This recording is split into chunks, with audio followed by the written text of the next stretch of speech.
সাইদি তুমি মরণি শহীদ হয়েছ তুমি এটাই জানি আল্লামা সাইদি তুমি মরণি শহীদ হয়েছ তুমি এটাই জানি কারাগারে কাটালে 13টি বছর বাতিলকে পেছে তোমায় দেখে থরথর থেকে না কারাগারে কাটালে 13টি বছর বাতিলকে পেছে তোমায় দেখে থরথর তুমি যে ছিলে মোদের নয়নমণি শহীদ হয়েছ তুমি এটাই জানি আল্লামা সাইদি তুমি মরণি শহীদ হয়েছ তুমি এটাই জানি শহীদ হয়েছ তুমি এটাই জানি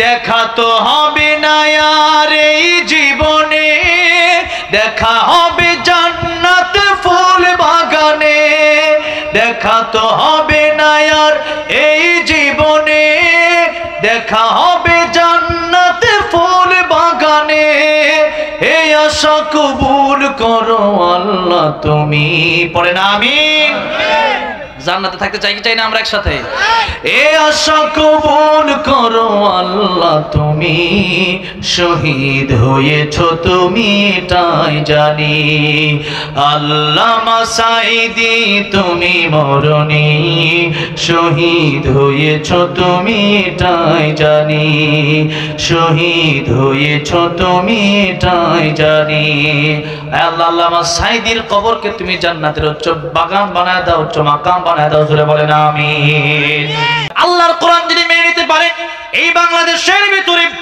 আল্লাহর কোরআন আইন চালু হয়ে যায় চুরি বন্ধ হয়ে যাবে ডাকাতি বন্ধ হয়ে যাবে কারণ আল্লাহর কোরআন আইন হলো চোর চুরি করলে তার হাত কেটে দাও as-sariqu was-sariqatu faqta'u aydiyahuma চোর চুরি করলে হাত কেটে দাও এটা কার আইন আর চোর চুরি করলে জেলে ঢোকাও এটা হলো ব্রিটিশের আইন আমরা মানবো কারটা আমরা আল্লাহটা মানবো কিন্তু আল্লাহটা মানতে গেলে রাজনীতিতে যাওয়া লাগবে দেশে যদি আমি ক্ষমতায় না থাকি আমি যদি এখন বিচার যারা করে এরা তো বলবে যে চোর চুরি করছে জেলে দাও এখন আমি যদি বলি যে এই জজ সাহেব আপনি যে বিচারটা মানি না আপনি বলবেন ওরে শুদ্ধ অ্যারেস্ট করো বলবে না এখন তো জজ সাহেব নামাজ পড়েন নামাজের সময় হয়ে গেলে পরে ইমাম সাহেব যদি দ্বিতীয় রাকাতে আত্তাহিয়াতু না পড়ে যদি উঠা যায় 4 রাকাত জোহরের নামাজ মনে করেন তখন জজ সাহেব নামাজের ভিতরে গিয়ে উনি নিজেও লুকমা দেয় না আল্লাহু আকবার লুকমা দেয় কিন্তু উনি যদি ভুল করে ওনার লুকমা দিতে গেলে পরে বলে ওনারা জেলে দাও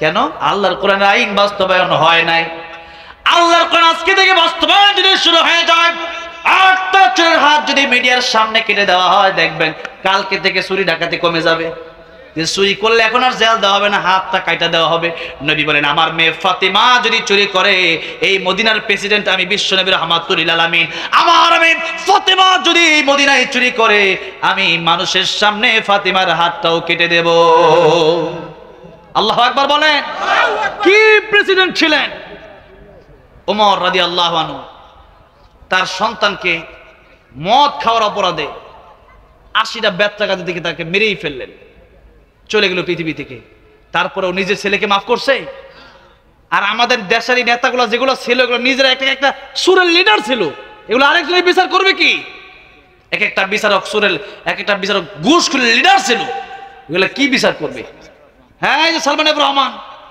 এগুলো তো দেখছেন না দাড়ি কাইটে এরপরে পালাইতে দিচ্ছে আল্লাহ কাই পালাবি তুই পালাবি কোথায় তোর আমি আল্লাহ ধরাই দেবো ই নাইলে এমন স্যার আবার চিনি কেমন আমি তো চিনতেছি না আল্লাহ কই তুই পালাবি আমি ধরাই দেব তোরে বাঁচানোর ক্ষমতা কারণ ঠিক না বেঠে আমার ভাইরা আমার মুরব্বী বাবাজিরা এই জন্য আল্লাহর কোরআন আইনটা আল্লাহর গোলামিটা শুধু কি মসজিদে চলবে না রাষ্ট্রেও চলবে রাষ্ট্রেও চলতে হবে তাহলে কেউ যদি মদ খায় তাকে 80 বেদ দিতে হবে 80টা বেদ যদি জোরে জোরে দেওয়া হয় দেখবেন মদ খাওয়া কমে গেছে আজকে আমার দেশে ইন্ডিয়ার বর্ডার দিয়ে লক্ষ লক্ষ ইয়াবা দৈনিক ঢুকে ঠিক না বে ঠিক সেই আবার সন্তান খায় এক একটা ইয়াবাকুর সন্তান যদি এক একটা ঘরে থাকে ঘরটা জাহান্নামে পরিণত হয়ে যায়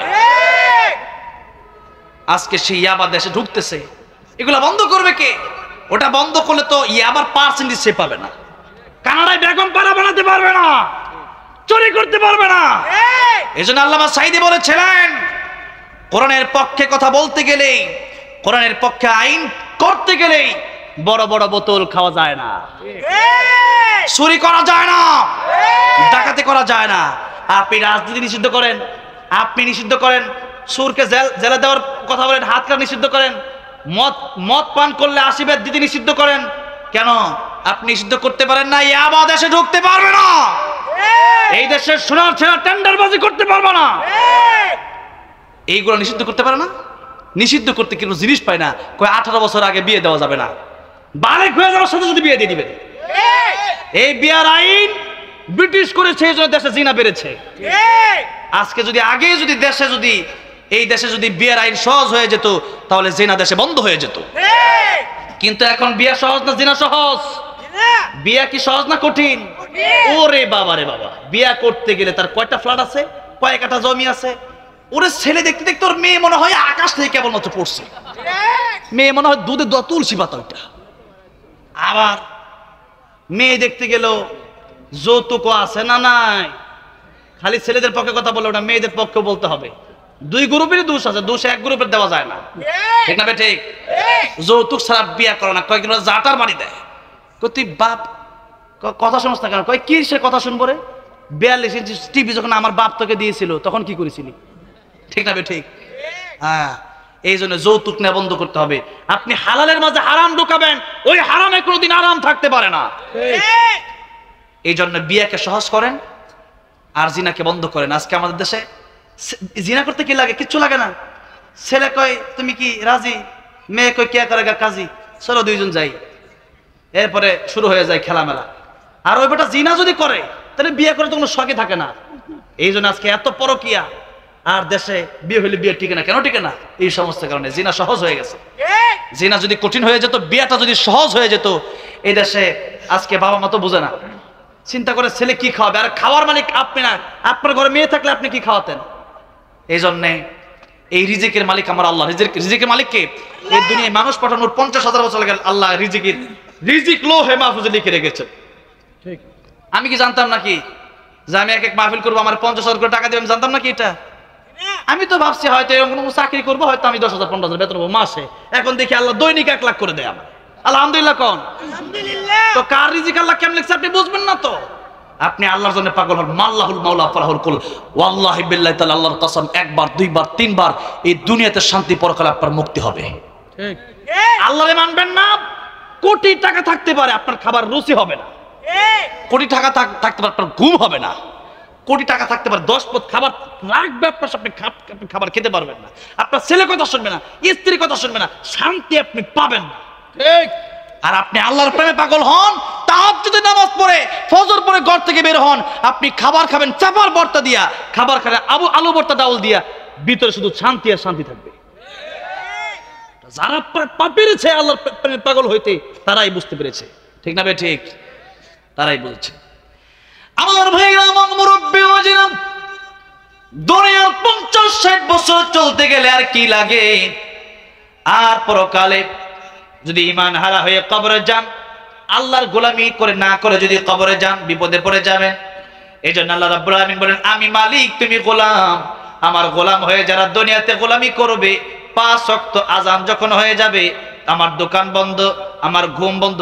দুনিয়াতে ঘুমাইতে তো ভালো লাগে একটু, তবে কবরে গেলে একটা মানুষ সর্বনিম্ন 40,000 বছর ঘুমাবে। কত হাজার বছর? আপনি কয় ঘন্টা ঘুমান, ফজর নামাজ কাজা করেন? আপনি কবরে ঘুমাতে চান না দুনিয়াতে ঘুমাতে চান? কবরে ঘুমাইতে চাই। আর যদি কবরে ঘুমাইতে না পারেন, তাহলে কিন্তু সাধারণ বসে থাকতে দিবেন আপনারে। কবরে ঘুমাইতে না পারলে এমন এমন সাপের সবল দেবে, 99টা সাপ থাকবে, এক একটা সবল দেবে, আপনি 70 গজ নিচে চলে যাবেন। এক একটা বাড়ি দিবে আগুনের হাতুড়ি দিয়া, ওই আগুনের হাতুড়ি কেমন? নবী বলেন উহুদ পাহাড় বাড়ি দিলে উহুদ পাহাড় চূর্ণ বিচূর্ণ হয়ে যেত। 8 মাইল লম্বা উহুদ পাহাড়। তাহলে আপনি 3.5 হাত বডি আপনাকে বাড়ি দিয়ে আপনার অবস্থাটা কি হবে? সহ্য করতে পারবেন? পারবেন না। এরপরে যেই ফেরেশতা আপনি কাঁদবেন, ফেরেশতা থাকবে অন্ধ, ফেরেশতা থাকবে বধির। আপনি বলবেন ফেরেশতা আমার একটু ছাড় দাও, ফেরেশতা তো শুনবেই না। আপনার ছাড় দিবে কোন জায়গা থেকে? মানুষ দুনিয়াতে মারলে পরে মাফ চাইলে মাফ করে দেয়, কারণ মানুষের মনে মায়া লাগে, দেখে তার রক্ত বের হয়ে গেছে, হ্যাঁ, তারে মারছে, গালে দাগ হয়ে গেছে, মায়া লাগে। কিন্তু ফেরেশতা চোখে দেখবে না, আযাবের ফেরেশতা চোখে দেখবে না, কানে শুনবে না, চিল্লাবেন, শুনবে না, কাঁদবেন, দেখবে না, আপনাকে মাফ করার কোনো সুযোগ নাই। এই জন্য বাবাজিরা, দুনিয়াতে আপনি যদি মনে করেন সুদ খাবো, ঘুষ খাবো, আপনি খেতে পারেন, তাতে কোনো মানা নাই। পরীক্ষার হল, আপনি পরীক্ষার হলে ইংলিশ খাতায় আপনি বাংলা হাতি মাটি তারা মাঠে পারে ঘোড়া ডিম সব লেখা আপনি দিয়ে আসবেন, আপনারা স্যার কিছু বলবে না।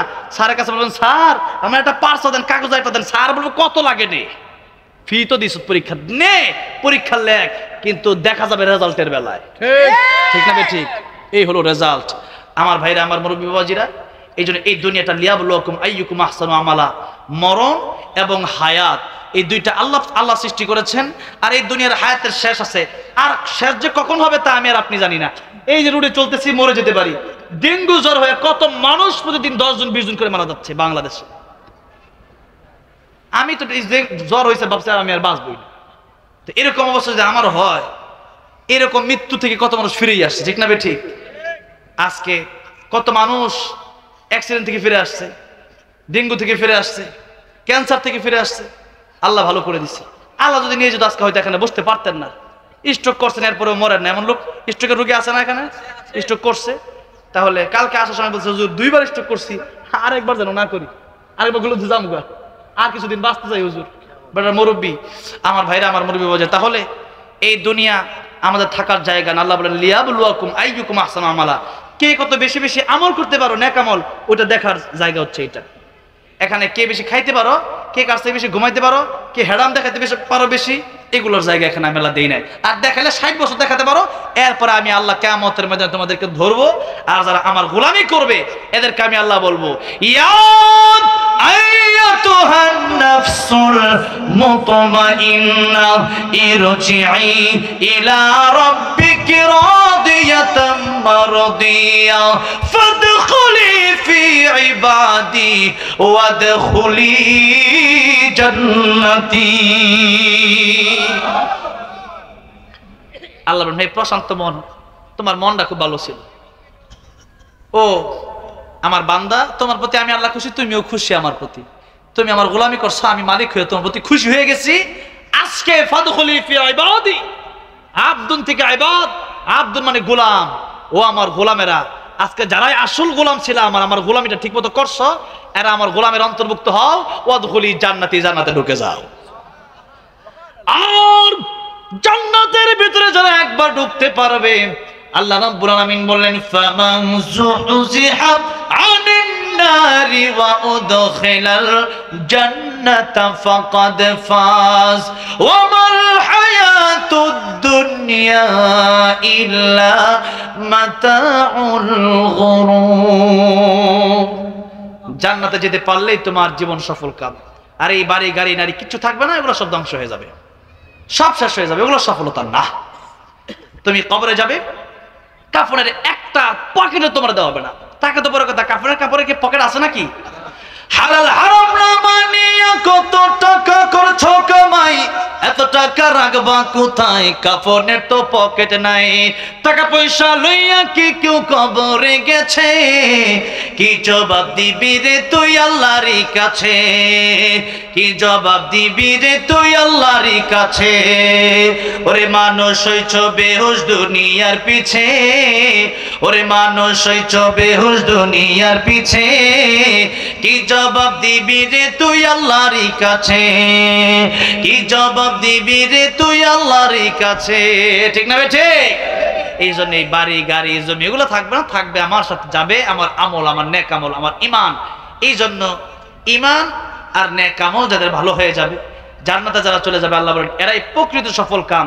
আর বাকিরা সবাই হলো ইন্নাল ইনসানা লাফি খুসর, বাকি সব হলো ধ্বংস, এরা ক্ষতিগ্রস্ত।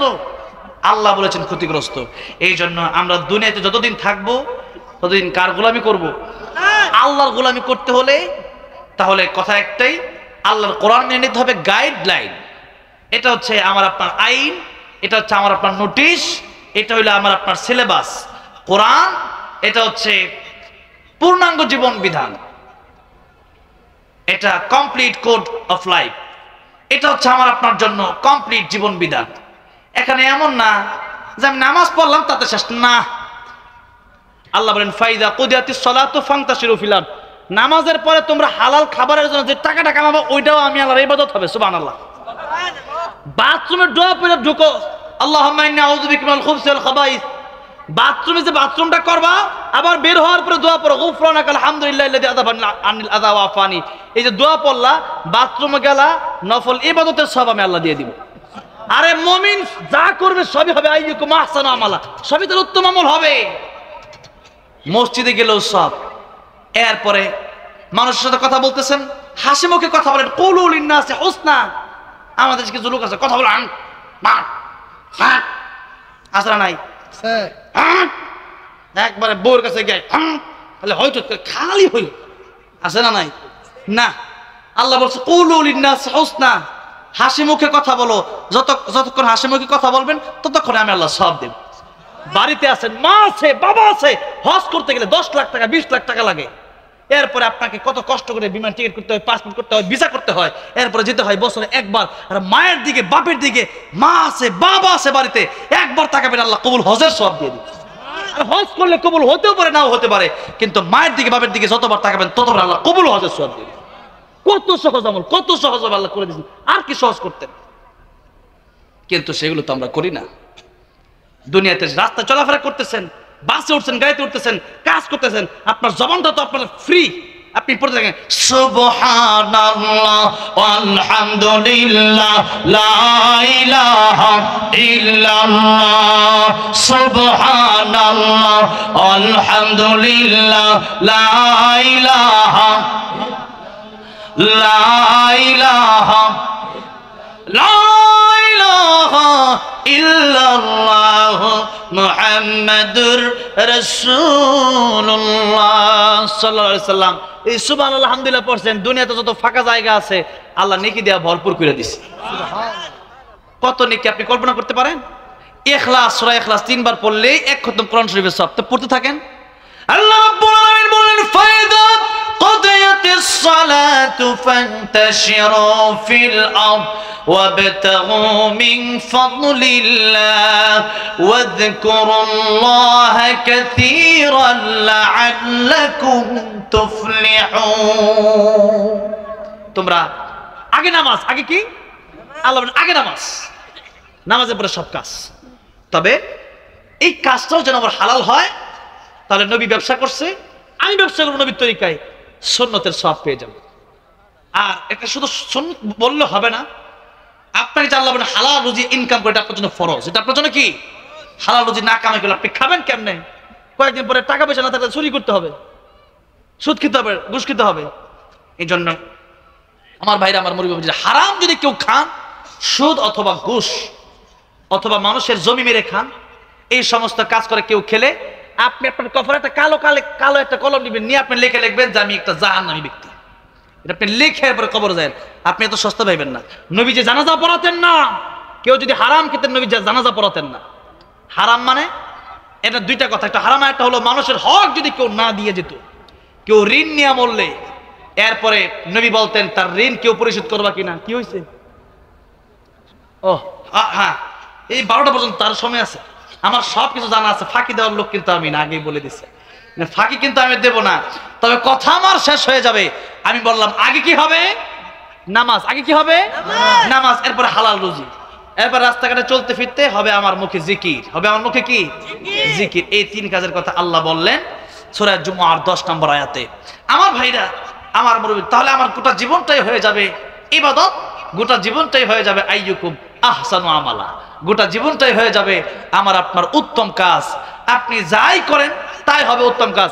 মুমিন একটা আনুষ্ঠানিকতার ভিতরে তার ইসলাম সীমাবদ্ধ রাখবে না, বরং রাষ্ট্র থেকে নিয়ে ঘর পর্যন্ত, করলাবাজি খাওয়া থেকে মিষ্টি খাওয়া পর্যন্ত সব জায়গায় মুমিনের থাকবে আল্লাহর ইবাদত। মুমিনের কি থাকবে? আল্লাহর ইবাদত। সারাদিন যা করবেন সবই যেন আল্লাহর ইবাদতের মধ্যে গণ্য হয়।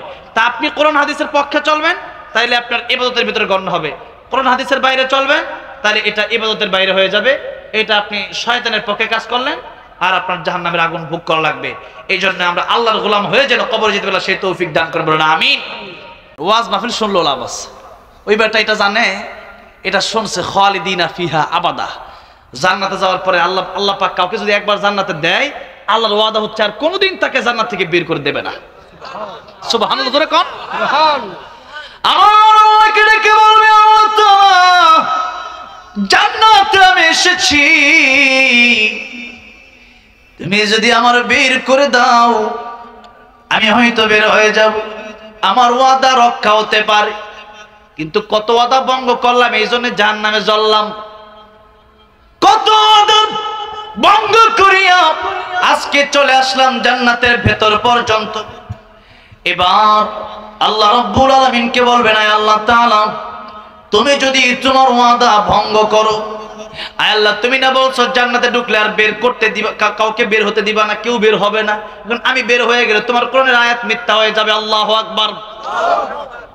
এখন আল্লাহ, আমি বেশি বড় একটা জান্নাত চাই না, আমি থাকার জন্য একটা ঘর আমার তুমি দাও, ছোট্ট একটা ঘর। আমার আল্লাহর যখন এই কথা বলবে, আল্লাহ আমার দাম আর আছে কি, আমার ওয়াদা ভঙ্গ হয়ে গেলে তাহলে তো তোমার ওয়াদা ঠিক থাকবে, আর তোমার ওয়াদা ঠিক থাকুক ওইটাই আমি চাই। আমার কি আর সম্মান আছে, তোমার তো সম্মান, সম্মান তো একমাত্র তোমারই সম্মান। এবার আল্লাহ তার কথা শুনে খুশি হয়ে যাবেন, হাসবেন, বলেন সুবহানাল্লাহ। আল্লাহ বলেন, বান্দা তুই এমন একটা কথা বলেছিস যে কথার কারণে আজকে তোকে আমার জান্নাত দিয়েই দিতে হবে। সুবহানাল্লাহ। তুমি বান্দা শুনে রাখ, দুনিয়ার সাধারণ কোন ঘর, সাধারণ কোন জায়গা আমি আল্লাহ রাব্বুল আমিন তোরে দেব না। এই যে দুনিয়াটা আছে, এই যে দুনিয়া, তার সবচেয়ে কম ইমান, ইমানটা স্পিডটা দুর্বল, একেবারে কম, এর চেয়ে কম ইমান আর কারো নাই। এখন আল্লাহ বলবেন, বান্দারে তোর সবচেয়ে কম ইমান, এই জন্য দুনিয়ার চাইতে 10 গুণ বড় একটা জান্নাত আমি আল্লাহ রাব্বুল আমিন তোরে হাদিয়া দিয়ে দিলাম। এই দুনিয়ার চেয়ে 10 গুণ বড় জান্নাত আল্লাহ দিবে। কি মনে করেন ওই জান্নাত কি মানে ঘুমামো ফজর নামাজ পড়তাম না, আল্লাহ দিয়ে দিবেন নাকি? এমনি দিয়ে দিবে আল্লাহ। আমাদের দেশের মানুষ কি মনে করে জানেন, ওই বাপের ঘর থেকে মুসলমান হয়েছে তো এমনি মনে জান্নাত পেয়ে যাবো। আর এখানে এমন একটা লোক আপনি মনে খুঁজে পাবেন না যে মনে করে যে আমি জাহান্নামী। ও মনে, সবাই মনে করতেছে আমি তো জান্নাতের গিয়েই বসে রয়েছি। শেখ হাসিনাও তো মনে করে যে আমি জান্নাতি হয়ে গেছি। হ্যাঁ, 10 জন মহিলা মধ্যে মনে করে আমিও একজন। আমার ভাইরা, আমার মুরব্বিরা, কষ্ট হচ্ছে আপনাদের? কেবল মাত্র 11:15 বাজবে, তার 1 ঘন্টা সময় দেওয়া যাবে না? দেওয়া যাবে তো? আলহামদুলিল্লাহ। আমি কিন্তু ফাঁকি দেওয়ার লোক না। এই মাহফিলে গিয়া হুটহাট করে চলে যাওয়া, এরপরে আবদার না রাখা, এগুলো আমি অনেক আগে যাই। আমার যুবক ভাইরা আইসে 4-500 সেলফি তোলে, এরপরে মুসাফা, এরপরে খাওয়া দাওয়া, মত বিনিময়, স্টেজে উঠা, একটু খুতবা, কোরআন তেলাওয়াত, এরপরে আলোচনা, এরপরে গজল, এরপরে আজান, এরপরে কালেকশন, কত যে নানান ধরনের পর্ব আমার আছে। আর তা আমি বাকি রেখে যাব না, সব শেষ করেই যাব, বলি ইনশাআল্লাহ। আর এই বয়সে যদি না করি কবে করবো? ঠিক না বেঠিক? আমির হামজা সাহেব খালি অসুস্থ হয়ে যায়, আসলে খুবই অসুস্থ। আমার সাথে দেখা হয় তো, আমির হামজা সাহেব মানে এমন শাস্তি দিছে, বেটার অবস্থা এখন খারাপ, শৈলী চলে না। আমাদেরকে তো জেলখানায় 3 বছর রাখে নাই, তাই তো আমাদের খবর হয়ে যায় এখনই। আর আমির হামজা সাহেব 3 বছর রাখছে, এখন স্টেজে উঠলেই দেখা যায় হুট করে অসুস্থ হয়ে যায়, স্ক্রিনে উঠলে পড়ে যায়। তো যাই হোক, যারা মাজলুম আলেমে দিন, আল্লাহ এদেরকে সুস্থতা দান করেন। এক সময় আবার কবে কোন বয়স আসে আর কোন জেল খাটতে হয় আবার কবে জানি না। তো দেশের যে পরিস্থিতি জানি, বুঝি না কিছু। দেশ কিন্তু এখনো পরিপূর্ণ ঠিক হয় নাই। নাইলে আমার ভাই সাইফুল ইসলাম আলিফ ভাইকে হত্যা করা হলো কিভাবে? বাংলাদেশে এই হত্যার জবাব দিতেই হবে, ঠিক না ঠিক? এই স্কুলের দেওয়ার শব্দ হয়ে যেত না। বাংলাদেশে হিন্দুরা নিরাপদ থাকবে, কোন রাষ্ট্রদ্রোহী, কোন জঙ্গিবাদের গোষ্ঠী নিরাপদে থাকবে না। বাংলার মুসলমান জেগে গেলে তোদের একটা রক্ষা হবে না। দিল্লি বা মুরগি বাড়ি গিয়ে তোদের পালাতে হবে, ঠিক না ঠিক? আজ এখনো বিচার হয় নাই, কিন্তু এই ইস্কন হলো একটা সাপ। ওই সাপের লেন্সটা হলো বাংলাদেশে, আর ওই সাপের মাথাটা হলো দিল্লিতে। এগুলা বন্ধ করার জন্য শুধু তাদেরকে জেলখানায় ডাব খাওয়াইলে হবে না। গরুর রশি যেমনি বাঁধছেন আলেমদেরকে বাধা হয়েছিল, ওইভাবে এই কি দাস জানো, হ্যাঁ, তন্ময় চিন্ময়, এমন নাম, ওরে আল্লাহ। এই চিন্ময় কুমার দাস, তার আপনার ডাব খাওয়াচ্ছেন কেন? চিন্ময় কুমার দাসকে গরুর রশি দিয়ে ঝোলাইয়া বাইতুল মুকাররমের সামনে হাজার হাজার বছরের পেটান টেকাবেটে। কারণ সে শিশু ধর্ষণ করেছে, সে জঙ্গিবাদী গোষ্ঠীর একজন নেতা। সে বাংলাদেশে হিন্দু নিরাপদে থাকবে, কোনো সমস্যা নাই, খ্রিস্টান নিরাপদে থাকবে, সমস্যা নাই, বৌদ্ধ নিরাপদে থাকবে, কোনো সমস্যা নাই, কিন্তু বাংলাদেশে কোনো জঙ্গিবাদ নিরাপদে থাকতে পারবে না। এদেরকে মানুষের সামনে, আমার সাইফুল ইসলাম আলী ভাইকে যারা শহীদ করে দিল, এদেরকে বাইতুল মুকাররমের সামনে লোহার রশি বেঁধে এদেরকে জনমের মতো শাস্তি দেন। আর স্পষ্ট কথা বাংলাদেশের মুসলমান সিরাজগঞ্জের মাটিতে আজকে বলতে চাই, স্পষ্ট কথা হলো, বাংলাদেশে এই যে বাসগুলো আছে, শ্যামলী বাস আপনারা দেখেন নাই? ওইটা হলো স্কুলের বড় একটা লিডার। এই শ্যামলী বাসের কোন টিকিট আর বাংলার মুসলমান কাটবেন না, বন্ধ করে দেন। কার টাকা দিয়া বাংলার মুসলমানদের কুবায়? কার টাকা দিয়া? আমার টাকায় টিকিট কাটে আমি বাংলাদেশে শ্যামলী বাসে চলি, আর ওই টাকা দিয়ে আপনার এই সূত্র অনেকে জানেন, ওই মালিক চায় বাংলাদেশকে হিন্দুত্ববাদী কায়েম করতে, এই দেশে জঙ্গিবাদ সন্ত্রাসবাদ কায়েম করতে। নাউজুবিল্লাহ বলেন। আমরা তা হতে দেব না, আমরা তা হতে দেব না। বাংলাদেশে যেই সমস্ত হিন্দু, যেই সমস্ত জঙ্গিবাদ, যে সমস্ত নাস্তিকগুলোর কোম্পানি আছে, বাস আছে, ট্রাক আছে, এরপরে কাদিয়ানির কোম্পানি আছে, এই সমস্ত কোম্পানিগুলো বাংলার মুসলমানদের বন্ধ করে দিতে হবে। রাজি আছেন না নাই? এরপরে ইসকনের ব্যাপারে আমার শেষ কথা হলো, বাংলার জমিন থেকে ইসকনকে চিরতরে নিষিদ্ধ করে দিতে হবে। আর ডক্টর ইউনূস সাহেব যদি আপনি নিষিদ্ধ করতে না পারেন, আমরা তরবারি নিয়ে মাঠে নামবো, কেউ ঠেকাতে পারবে না, মুসলমান পারবে না। উগ্রবাদের আস্তানা ভেঙে দাও, উগ্রবাদের আস্তানা বাংলাদেশে থাকবে না। নারে তাকবীর।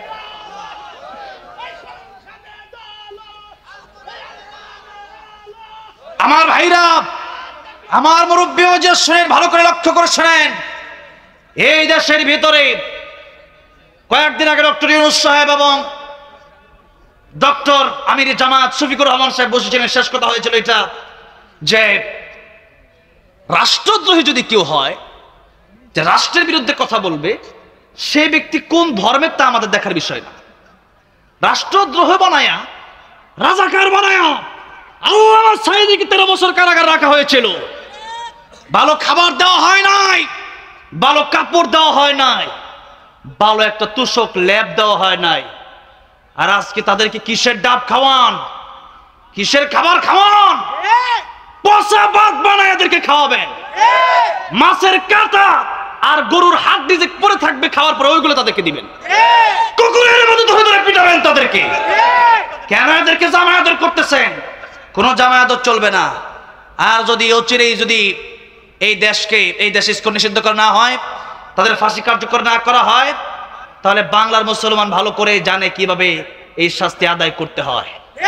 আমার দেশে 95% মুসলিম, এই দেশে মুসলমানদের শহীদ করে দেওয়া হবে, আর আমরা আঙ্গুল সুজবুতা হতে পারে না, কুকুরের মতো ধরে ধরে পিটাবো এক একটাকে। ঠিক না বেঠে?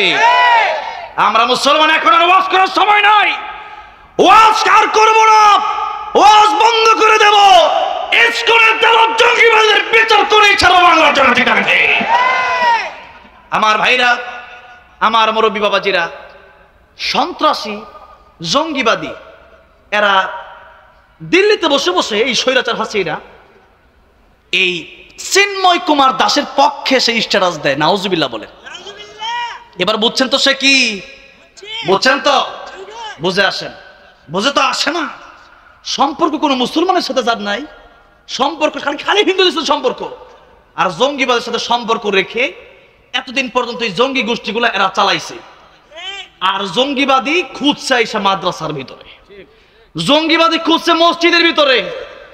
ইমাম সাহেব ছুরি নিয়ে গেছে কুরবানি দিতে গরু, আর তারা কয়টা নাকি ছুরি দিয়ে নাকি আমরা নাকি জঙ্গিবাদী, জঙ্গি গোষ্ঠী আমরা ছিলাম।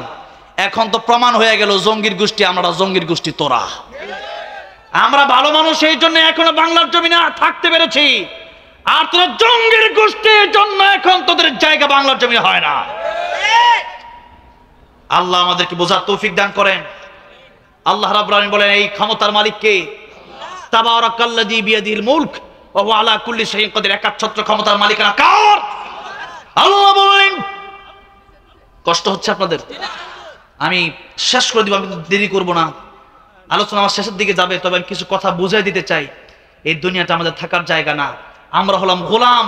এখানে আমাদের গোলামের মতো চলতে হবে। আমার মালিক, আপনাদের মালিক কে? সে আল্লাহর আইন আমাদের বাস্তবায়ন করার দরকার আছে না নাই?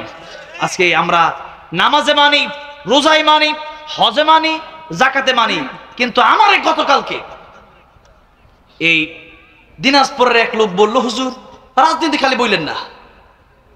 আমি বললাম রাজনীতি কোরআনে থাকলে তো আমি বলবো, নবী রাজনীতি করলে আমি করব। আর আমরা ভালো করে শুনে রাখেন, সিরাজগঞ্জের মুসলমান আলেমরা যদি রাজনীতি না করে আগামীতে আবারও স্বৈরাচার আসবে, আগামীতে আবারও জালেম আসবে, আগামীতে আবারও ভারতের দালাল আসবে। আবার আল্লামা সাঈদীর মতো আলেমদেরকে ধরে ধরে ফাঁসি দেবে, আবার আল্লাহ মামুনুল হকের মতো আলেমদেরকে ধরে নিয়ে যাবে। এই জন্য আমাদের রাজনীতি করতে হবে বাংলার প্রধানমন্ত্রী আলেমরাই হবে আগামীতে। ঠিক না ঠিক? কারা কারা চার আলেমরা বাংলাদেশের প্রেসিডেন্ট হোক, দুহাত আল্লাহ উঠায় দেখান কোরআনের আইন জানা যারা চায়।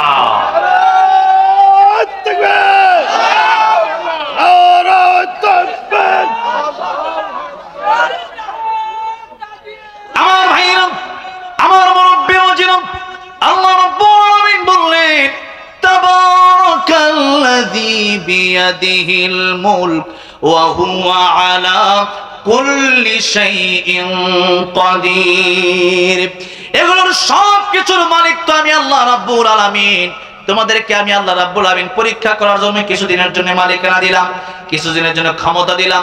ক্ষমতা পেয়ে এটা মনে করা যাবে না 41 সাল আর 71 সাল আর 72 সাল মনে করা যাবে না। ক্ষমতা আল্লাহ রাব্বুল আলামিন দিলেন।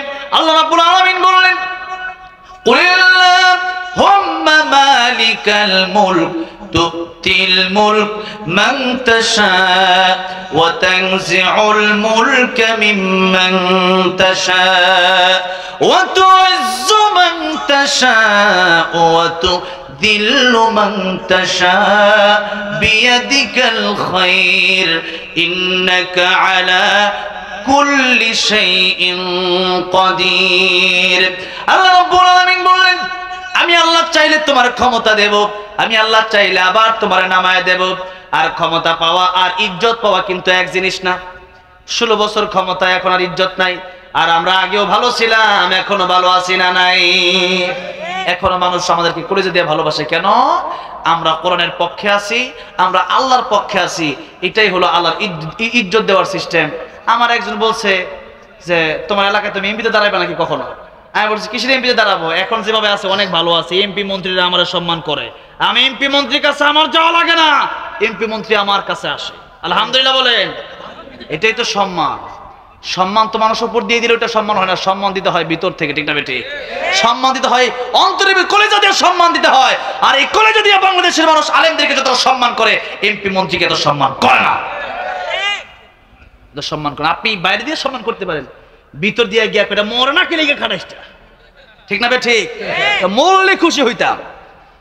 আর আমরা আল্লামা সাঈদী বেঁচে থাকার জন্য মানুষ দোয়া করেছে, আল্লামা আহমদ শফী মরে গেছে মানুষ এখনো দোয়া করে, আল্লামা জুনায়েদ বাবনগরী মরে গেছে মানুষ দোয়া করে, নূর হোসেন কাসেমী মরে গেছে মানুষ দোয়া করে, কাদের মোল্লা মরে গেছে মানুষ দোয়া করে, মতিউর রহমান নিজামী মরে গেছে মানুষ দোয়া করে। কেন দোয়া করে? আর তোদেরকে মানুষ প্রতিদিন বকে, তোরা দিল্লি গিয়ে বসে আসছো, তোদেরকে গ্রামের প্রত্যেক দিন মানুষ তোরে বকে যে স্বৈরাচার কি আছে, আল্লাহ এই দেশটা এখন রহমত নাজির হইছে। এই জন্য যতদিন বাঁচবো আমরা আল্লাহর কোরআন নিয়েই বাঁচবো, মরলে আল্লাহর কোরআন নিয়েই মরবো। সূরা মুলক যারা প্রতিদিন প্রতি রাতে তেলাওয়াত করবে এশার নামাজের পর, নবীজি বলেছেন কবরে যাওয়ার পরে এই সূরা মুলক তাদের জন্য কবরের আযাব থেকে রক্ষা পাওয়ার কারণ হয়ে যাবে। সুবহানাল্লাহ। কিয়ামতের ময়দানে এই কোরআন শরীফ আল্লাহ রাব্বুল আলামিনকে বলবে, আল্লাহ তাআলা এই কোরআন শরীফে সূরা মুলুকের কথা বলছি, নবীজি বলেছেন কিয়ামতের ময়দানে সূরা মুলুক আল্লাহর সাথে যারা করবে, যারা বুঝুন তো, মানে বান্দার লিস্টি হয়ে যাবে জাহান্নামের লিস্টেতে।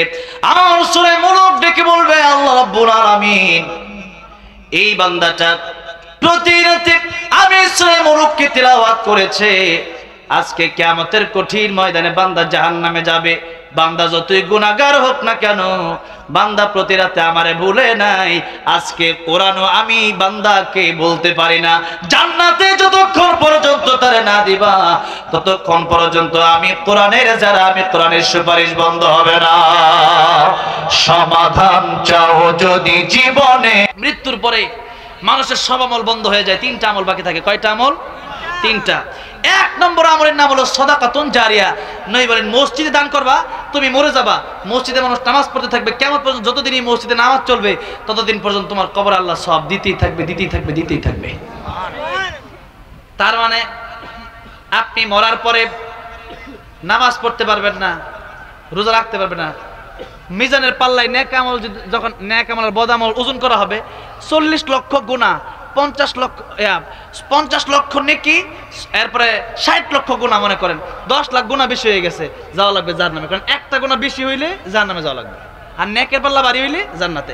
এখন আপনার গুনার পাল্লা ভারী হয়ে গেছে, কিন্তু আপনি কিয়ামতের ময়দানে দেখবেন নিজের সদকা জারিয়া 500 টাকা দিয়েছেন মসজিদে, আর আপনার টাকার কারণে মসজিদ হয়েছে, নামাজ হয়েছে, যার কারণে ওই কত শত শত লক্ষ লক্ষ নামাজি এখন নামাজ পড়ছে, সবার সব যখন আল্লাহ আপনার আমল নামায় ঢাইলা দিবে, ডবল করে দিবে, আপনি দেখবেন 40 লাখ 50 লাখ নেকি তো এখন কোটি কোটি নেকি, হিসাবে নাই। সুবহানাল্লাহ, সুবহানাল্লাহ। এই কাজগুলা কুয়েত কাতার লোকেরা বেশি করে। আমরা কি করি?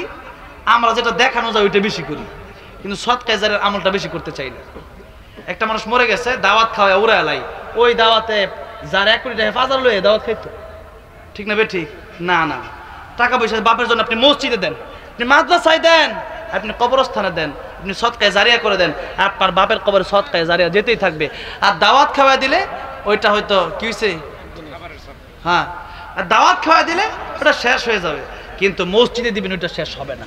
এই জন্য আজকে অনেক মানুষ টাকা পয়সা আমার ভাই আব্দুল কুদ্দুস সিদ্দিকী ভাইয়ের হাতে দিচ্ছেন, এরপরে আমিও তো মুসাফির মানুষ, আর এই জবানের মাধ্যমে আল্লাহ যে কতবার কাবা শরীফ সমাধি তৌফিক দিয়েছে আমি নিজেও জানি না। আলহামদুলিল্লাহ, এই চোখ দিয়া কতবার কাবা দেখছি আমি নিজে। এবার বড় হজে যাওয়ার নিয়ত করছি, আল্লাহ যেন যাওয়ার তৌফিক দেন, বলেন আমিন।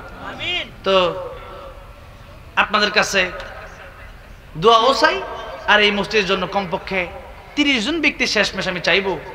এই এখানে অনেক ব্যবসায়ীরা আছেন, আপনারা শহরের মানুষ, গ্রামে গঞ্জে মানুষ 5 লাখ 10 লাখ টাকা দেয়, এখন 30,000 টাকা 30 জন ব্যক্তি কোরআন শরীফ 30 পারাকে মহাব্বত করে এক একজন করে এখন দেন, পরের দিন একটু হাতটা উঠান, যে আমি কবরে যাওয়ার পরে এই মসজিদ থেকে যে নামাজের সবটা আমি পাই। আল্লাহর ঘর যারা বানাবে, আল্লাহ বলেন নবী বলেন মান বানালিল্লাহি মাসজিদান বানাল্লাহু লাহু বাইতান ফিল জান্নাহ, মসজিদ আল্লাহ জান্নাতে তাদেরকে ঘর বানায় দিবে। এই জন্য জান্নাতে ঘর পাওয়ার আশায়, নবীর সুপারিশ পাওয়ার আশায়, আল্লাহকে ভালোবেসে কোরআন শরীফের এক একটা পারাকে মহাব্বত করে কিয়ামতের ময়দানে জান্নাত পাওয়ার আশায় এক একটা 1000 টাকা করে 30 জন ব্যক্তি আমি চাইলাম। 1 নম্বরে কে আছে? 1 নম্বর কে আছেন? আলহামদুলিল্লাহ, আমার ওই জুয়েল রানা ভাই 1 নম্বরে তিনি দিলেন 1000 টাকা।